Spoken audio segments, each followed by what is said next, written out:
কে হচ্ছে free fire world series 2025 এর এইবারের চ্যাম্পিয়ন? জমজমাট লড়াই চলছে, তিনটা ম্যাচ অলরেডি শেষ হয়ে গেছে এবং দেখতেই পাচ্ছেন এই মুহূর্তে ছোট্ট একটা ব্রেক চলছে। যদি বলে দিতে চাই যে তিন ম্যাচ শেষে পয়েন্ট টেবিলে কি অবস্থা, আমরা দেখতে পাচ্ছি যে তিন ম্যাচ শেষে ব্রাজিলের ফ্লুক্সো কিন্তু এগিয়ে আছে, 63 পয়েন্ট তারা কালেক্ট করেছে। বুরিরাম ইউনাইটেড 53 পয়েন্ট নিয়ে আছে দ্বিতীয় অবস্থানে, টিম ফ্যালকনস আছে 36 পয়েন্ট নিয়ে তৃতীয় অবস্থানে এবং টিম সলিড আছে চতুর্থ অবস্থানে 34 পয়েন্ট নিয়ে।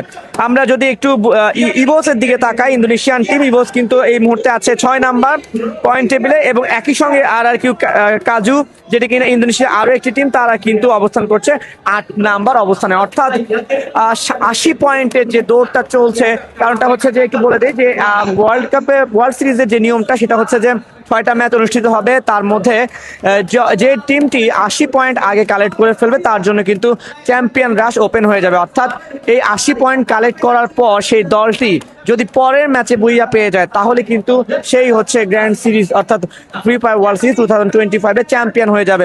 সো ম্যাচ কোথায় গিয়ে দাঁড়ায়, কোথায় গিয়ে গড়ায়, সে বিষয়টা কিন্তু দেখার অবশ্যই রয়েছে। আর এই মুহূর্তে যদি বলতে চাই একটা ছোট্ট ব্রেক, শুরু থেকেই ইন্দোনেশিয়ার যে দুইটি টিম অনেক সাপোর্টার এসেছে, তারা বেশ উৎসাহ দিচ্ছিলেন ইন্দোনেশিয়ার টিমগুলোকে, কিন্তু দুর্ভাগ্যজনক হলো সত্য যে ইন্দোনেশিয়ার যে দুইটি টিম আছে বিশেষ করে ইভোস, তারা কিন্তু শুরু থেকে বেশ পিছিয়ে আছে এবং তিনটি ম্যাচের মধ্যে একটা ম্যাচেও বুইয়া সংগ্রহ করতে পারেনি, তবে একটা ম্যাচে বেশ লড়াই হয়েছিল। এই মুহূর্তে ব্রেক চলছে, আরো তিনটা ম্যাচ বাকি, যদিও 63 পয়েন্ট হয়ে গেছে। সো আর যদি পরের ম্যাচে বুইয়া পেয়ে যায় তাহলে কিন্তু 80 পয়েন্ট পাওয়া খুব একটা দূরে নয়।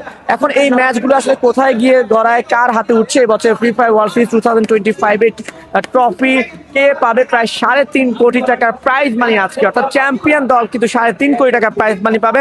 সেটা দেখার জন্য কিন্তু হাজার হাজার দর্শক গ্যালারিতে অবস্থান করছেন, বসে আছেন, মনোযোগ দিয়ে খেলা দেখছেন। আমরাও কিন্তু আপনাদের সঙ্গেই আছি। এই মুহূর্তে জাকার্তার ইন্দোনেশিয়া এরিনা থেকে আমার কাছে যে খবরটা আছে সেটাই বলতে চাই যে 3 ম্যাচ শেষ, খেলা এখনো অনেক বাকি আছে। আবার এই ম্যাচগুলো আসলে 10টাতে গিয়েও শেষ হতে পারে, আবার চ্যাম্পিয়ন রাশ ওপেন হবার পর 7 নাম্বার ম্যাচের আগেও শেষ হয়ে যেতে পারে। সেই বিষয়টা দেখার জন্য কিন্তু অপেক্ষা করতে হবে। সরাসরি ম্যাচ সম্প্রচার চলছে, একই সঙ্গে ভেন্যু থেকেও আপডেট দিচ্ছি। সঙ্গে থাকুন, কে হয় চ্যাম্পিয়ন তা দেখার জন্য।